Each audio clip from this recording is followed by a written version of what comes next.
Roadside rescue, Bailey's big heart. In the dusty outskirts of a small Texas town, where the sun baked the endless highway like a giant skillet, Jack Harlan gripped his steering wheel tighter. His old pickup truck, a faithful rust bucket named Bessie, had chosen the worst moment to give up.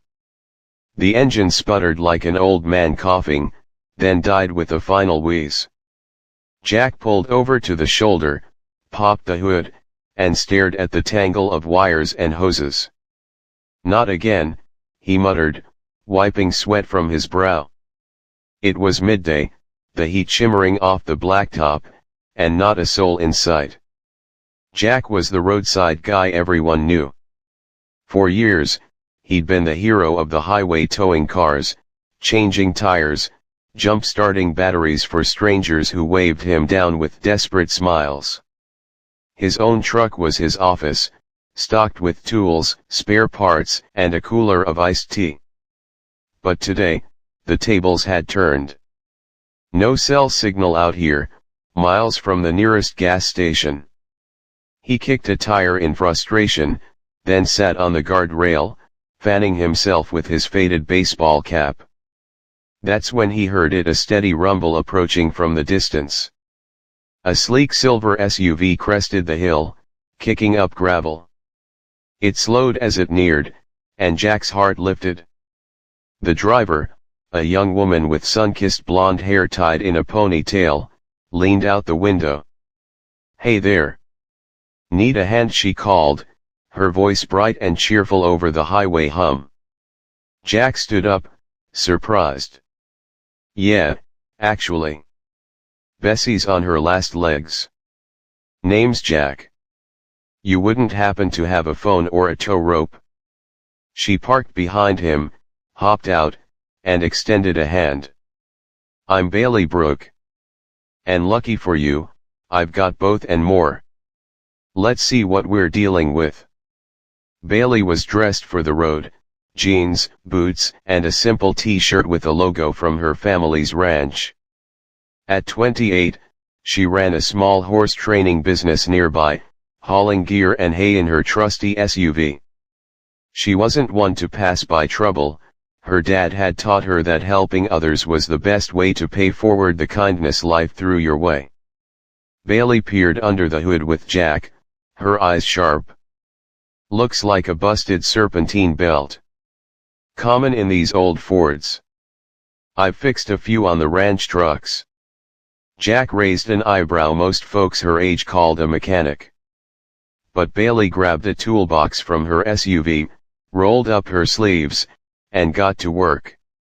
"Hold this flashlight," she said, handing him a mini LED. In 10 minutes, she jury-rigged a fix with spare parts from her kit. Bessie roared back to life. "Whoa, you're a wizard," Jack laughed, clapping her on the back. "I owe you big time. Let me buy you lunch at the diner up the road." Bailey grinned. "Deal. But follow me, my place is closer, and I've got fresh lemonade and sandwiches better than anything at Mabel's diner." Jack hesitated. Her place, he was a stranger, after all. But something about Bailey's easy confidence put him at ease. "All right, lead the way." They drove 5 miles to Bailey's ranch, a cozy spread nestled between rolling hills and a sparkling creek. Chickens clucked in the yard, horses nickered from the corral, and a golden retriever bounded out to greet them. "This is Max," Bailey said, scratching the dog's ears. "And welcome to Brooke Acres. Come on in, I'll whip up some food while you call for a real tow." Inside the airy kitchen, sunlight streamed through big windows. Bailey sliced homemade bread, piled on turkey, cheese, and crisp veggies from her garden, then poured tall glasses of lemonade with floating mint leaves. Jack sat at the wooden table, amazed. "This beats my usual gas station snacks. How'd a city girl like you learn all this ranch stuff?" Bailey chuckled, sitting across from him. "Not a city girl, born and raised here. Dad ran the place until he passed last year. Now it's me, a couple ranch hands, and these troublemakers." She nodded toward a photo on the wall, her with her dad and a younger brother, all grinning on horseback. "I train horses for rodeos and trails, keeps me busy." "What about you, roadside rescuer extraordinaire?" Jack nodded, biting into his sandwich. 20 years on the highway.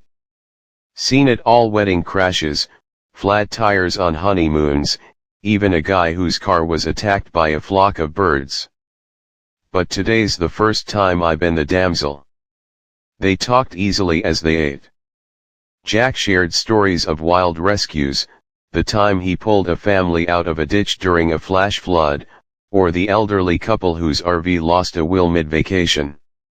Bailey countered with ranch tales, breaking a stubborn Mustang, hosting summer camps for kids, or the night a coyote pack tried to raid the henhouse. Laughter filled the kitchen, and for the first time in a long day, Jack forgot about his truck troubles. But then, as Bailey cleared plates, her phone buzzed. She glanced at it and frowned. "Oh no.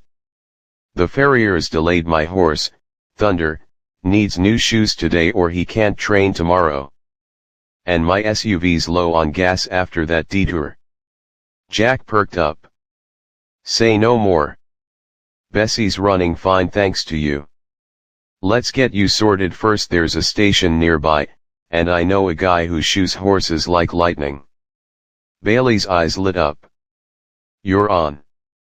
But first, check this out." She led him to the barn, where Thunder, a massive black stallion, stamped impatiently.